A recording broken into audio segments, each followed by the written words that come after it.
for life. What is going on, Undisputed Army? Welcome to a brand new video. Today is going to be our fantasy booking for the Hell in a Cell 2017 pay-per-view. Usually I just do predictions with my figures, but I'm now going to be doing prediction videos over on my second channel. So I decided to do fantasy bookings for every pay-per-view and say how the pay-per-view should actually go rather than what I think WWE is going to do, because that's very much different. So we are going to get right into things in a moment here. Just letting you guys know, obviously I do not actually have Hell in a Cell for the ring. They have not released a Hell in a Cell for the Authentic Skill Ring at the moment. And I am missing a couple of the people, Shelton Benjamin being one, and just stuff like that. We don't have heel Uso figures yet. I don't have a SmackDown Women's Championship, that sort of stuff. So keep that in mind, and I hope you guys enjoy the video.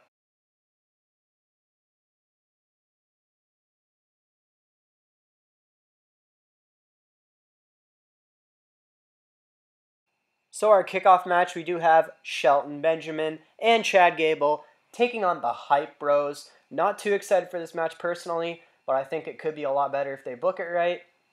Now, who should win here? Obviously, Gable and Benjamin. They're probably being built up for a future tag team title run or a tag team title opportunity, so they really need the win here.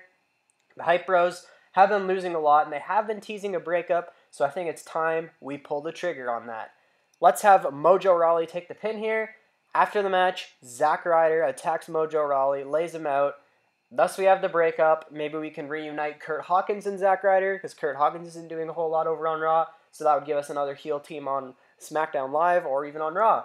So that's how I think this match should go. Not a whole lot else to say. It's not that much of an exciting kickoff match, but I do think it is time for Zack Ryder to turn heel. Up next, I would book the SmackDown Women's Championship match, of course, between Charlotte and Natalya.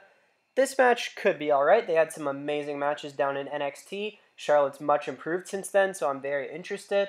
They should pull out everything here. Let's have Charlotte pull out her moonsault, sharpshooter, all that fun stuff. Should be a really good back and forth match. But who should win this match?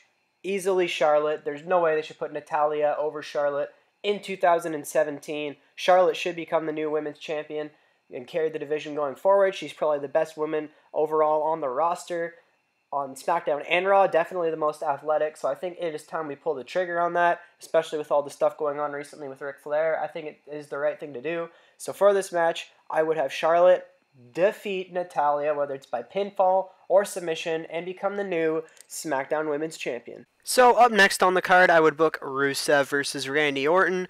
This match has been built up okay, but Rusev has looked way too weak in my opinion, which is why he needs this win. Randy Orton really does not. He's a legitimate, one of the greatest of all time probably.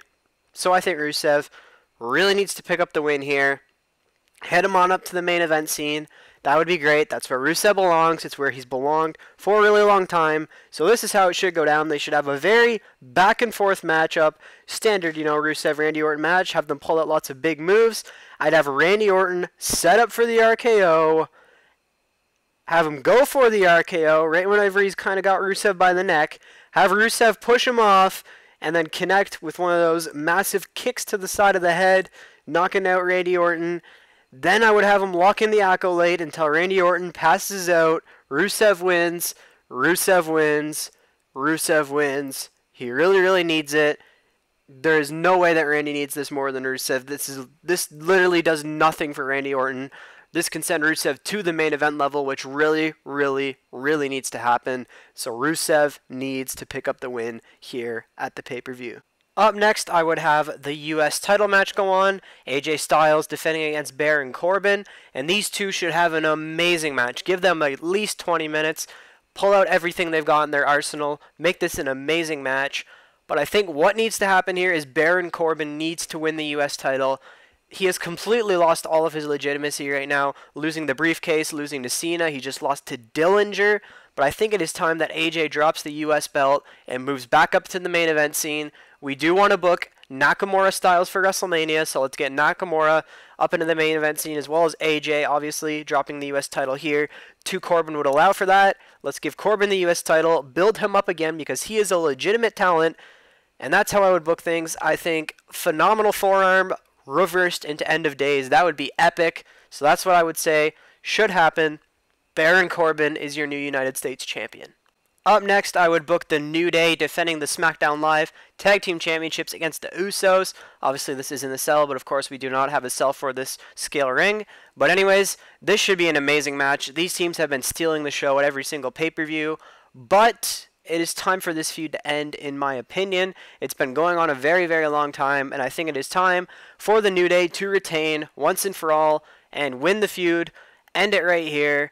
I think the New Day is the best probably option going forward. The Usos have had some great runs recently, but I think we should keep things on the New Day for now. Let's stop popping it around. Plus, if we do switch the titles, then we have to have a rematch. So I say the New Day retains here. They're celebrating after their match. The lights go out, and then they come back on with Eric Rowan and Luke Harper standing over them, holding the belts. That would be insane, and that would be an amazing money rivalry to go forward. Luke Harper and Eric Rowan versus the New Day at Survivor Series would be insane. So that's how I would book the Tag Team Championship match. Up next, I would book the WWE Championship match between Jinder Mahal and Shinsuke Nakamura. I apologize, I do not have a Jinder Mahal figure in my collection at the moment. But anyways, this match will not be going on last. This match has not been built up that well compared to what will be going on last. Obviously, the Hell in a Cell match between Shane and Kevin Owens. But what should happen here is Shinsuke Nakamura should win the WWE Championship. Let's get the main event title some legitimacy. We need to start building up to Styles and Nakamura, like I said earlier in the night. So let's get them both at the top of the main event scene and start building towards that. Maybe one of them can win the Royal Rumble, probably AJ Styles. Have Nakamura get a nice title reign before, I guess, maybe dropping the title to Styles at WrestleMania. But what needs to happen here is Nakamura needs to drop it. Knowing WWE, that's probably not going to happen since the Indian tour is coming up. But I think Nakamura should win the title here. Should be the main event going into it. It just makes sense. Come on, people. The Jinder experiment has completely failed. So Nakamura needs to win the title here. Finally, we have the match that was built up the best. Shane McMahon, Kevin Owens, Hell in a Cell. This match should be amazing. I know a lot of people hate on Shane, but he had an amazing match with AJ Styles at WrestleMania, so that's what needs to happen here. Again, it would make no sense here for Shane McMahon to win. Obviously, the full-time wrestler needs to win. Kevin Owens needs to look really good in this match. There should be some great spots, probably a coast-to-coast in there, and some other great stuff, maybe a frog splash, super kicks, all that sort of stuff. It should be an amazing match for sure. For the finish of this match, I don't know if they're going to want Shane McMahon to do one of those crazy Hell in a Cell spots, but if they are, I think he should try and do the elbow drop or try and throw Owens off the cell or something like that. And I think Owens should powerbomb him off the cell through the announce table. That would be absolutely insane. But of course, do not do this if it is unsafe. I do not want Shane to get hurt. I'm not crazy like that. This isn't Japan or anything. We do not want Shane McMahon to get hurt. He's a great guy. I'm not trying to wish pain on him. Don't take this the wrong way at all. But that would be insane. If they can't do that, let's just go for a standard pop-up powerbomb.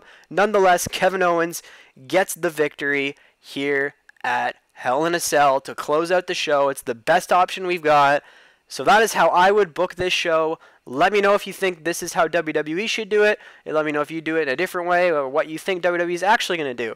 Also, like this video if you did enjoy. Let us know if we should do this again next month for next month's pay-per-view, which I believe is TLC.